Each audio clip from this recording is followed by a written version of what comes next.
Bamra block बाउंसलगा panchayat अंतर्गत डालडीही ग्राम को राजस्व ग्रामर मान्यता दि जाऊ बोली सेठाकर लोके दाबी करुछंती।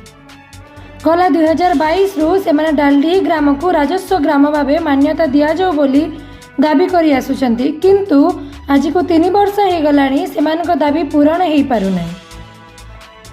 ग्राम रे प्राय 337 परिवार रहउछंती एवं ग्रामर मोट जनसंख्या 1300।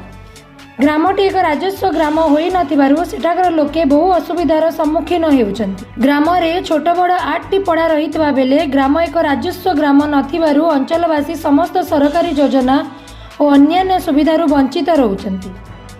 तेणु सेमाने तहसीलदार द्वारस्थ होई एक दाबीपत्र प्रदान करिसेंती। बामरा ब्लॉक तहसीलदार दिलीप कुमार प्रधान सह भेटी एक दाबीपत्र प्रदान करा जायछि। तेबे दाबीपत्र ग्रहण करी यथाशीघ्र उचित पदक्षेप ग्रहण करा जिवो बोली बामरा ब्लॉक तहसीलदार दिलीप कुमार प्रधान कहिसेंती।